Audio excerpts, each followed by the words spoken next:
To talk more about that and understand what could transpire between at the talks where the European leaders and President Zelensky and, of course, President Trump will be present. I'm joined by Ambassador Manjeev Singh Puri, former senior diplomat. He joins us over the video link. Sir, pleasure to have you again on the show. Sir, the EC chief, the European Commission chief, says borders cannot be changed by force. Macron says security guarantees have to be there. Zelensky says unless a trilateral is held, nothing will be achieved. Russia is giving no signs of a trilateral. Putin reportedly says or has made these demands during his meeting with President Trump, that if Ukraine cedes parts of Donetsk and Luhansk, then he could look at a ceasefire with the other regions. Donald Trump says, well, ceasefire can wait. A comprehensive peace deal has to be achieved. When all these differing positions are there, what are the leaders going to do in the room tomorrow? Amritpal, thank you very much. And of course, the million-dollar question, isn't it? But, let's look at what possibly could have transpired in Alaska, not what was the immediate reaction. Obviously, there was some discussion on Ukraine, and Mr. Trump, took a kind of, a realistic kind of position that, look, you aren't going to get these territories back. He, if you recall, right from the beginning, has not been stressing the same European ideas that, you can't do anything about it, they have to roll back, and so on and so forth. Look, these things are fundamental ideas on, the importance of Russia, what it means, and so on and so forth. The Europeans have a different perspective. They feel threatened by Russia. They think that the United States should be strong in supporting them and in pushing back Russia.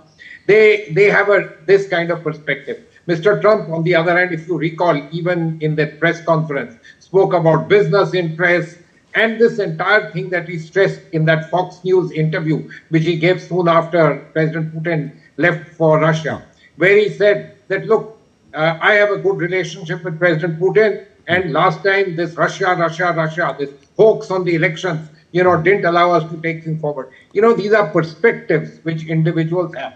Now, let me put it to you. The Europeans have managed, in a sense, that at Alaska, there was no give.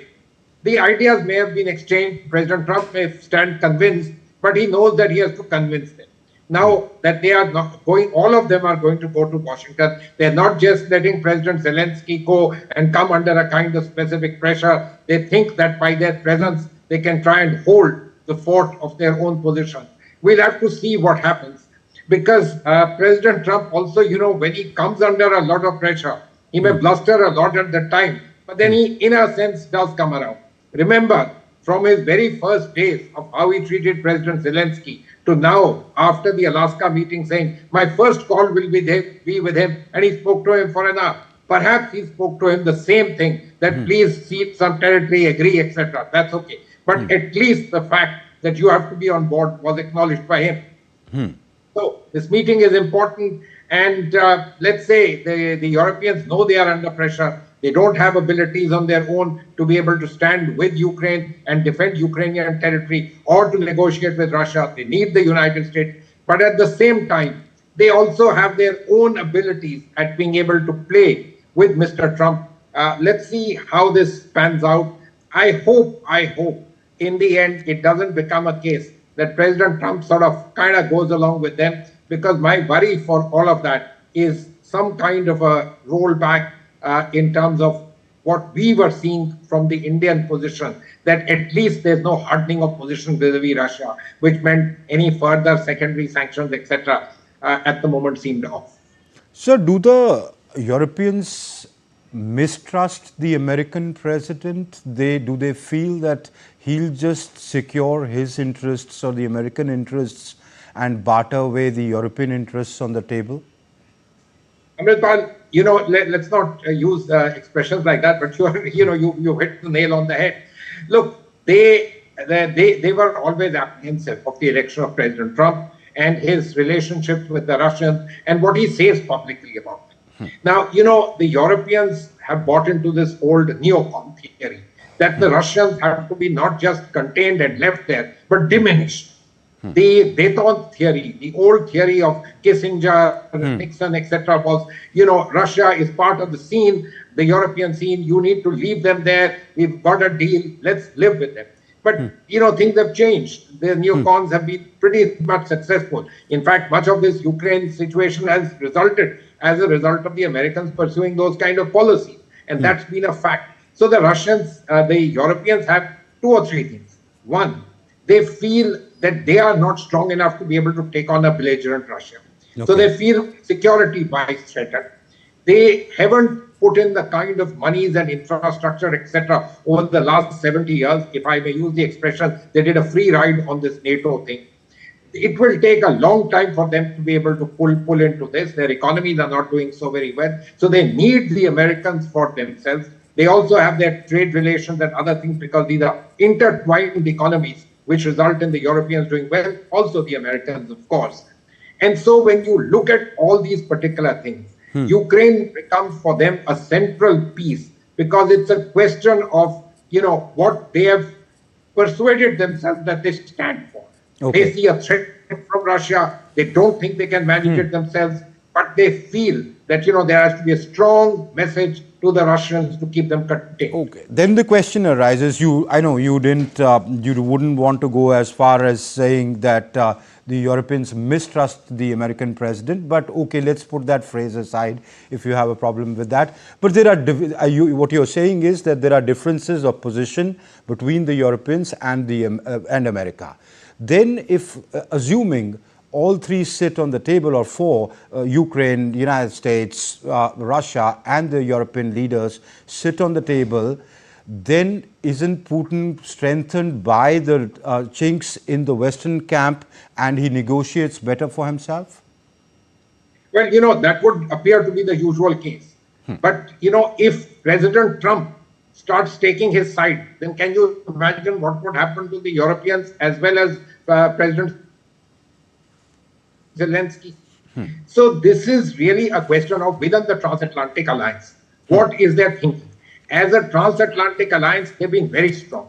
But in various ways, there is this particular issue that President Trump comes from a different perspective, let's say. At least not from the old standard neocon perspective, which is put Russia down. They are an aggressor and so on and so forth. He thinks it's a country with which you can do opportunity. Listen to what he said to Sean Hannity and so on. It's particularly revealing, continuously talking about the potential of Russia, business possibilities with Russia, etc. And I don't want to go into the history of President Trump and his business deals, etc. Yes. But the fact is, the Europeans that we have in power today have been brought up on the theory that Russia is an enemy. Also, let's remember, Russia is on their doorstep. I know that across the Alaska, Russia is on the doorstep of America. That's pretty far away from both Moscow and Washington. The Russians feel the heat, or the Europeans feel the heat, and they therefore are particularly worried. And they played this for a long time, at least since 2012, 2011 onwards, which in fact resulted in the Russians taking over Crimea, because they felt that the Ukrainians might just go the other way, and the absolutely strategically important area of Crimea might just be lost to them for operational purposes. And the Europeans know this, but their belief is that Russia has to be contained and hugely contained. Right. Okay. So, let's see what transpires, because stage one happened in that meeting in Alaska. The second will, unfold at the Oval Office. Let's see what transpires tomorrow, and then we'll get better clarity on where things are going. We'll have to leave it there. Can I just say one thing to you? Yes, sir. Please. Yes, sir. Please go ahead. For all your viewers, I'd suggest if they can see this Fox News interview with Sean Hannity and President Trump, and Steve Witkoff's interview with the CNN. Yes. These are the only two cases of some kind of idea. So whether President Trump said that, there's something big, but I won't tell you about it. It's no doubt it's about Ukraine. And he would really like the Europeans, Zelensky, etc., to come around and say, hey, let's strike a deal. And what is the deal? The deal has to involve a degree of, giving up territory, agreeing to the ceasefire. President Putin, in that sense, has, as they say, occupation is 9/10 of the law also. So that's the reality of things which has to be looked at. And let's see how these people interact with each other. Tomorrow will be a very important meeting. Yes, so we'll be closely watching that. Thank you, Ambassador Manjeev Singh Puri, for taking our time and lending us your insights. Thank you. And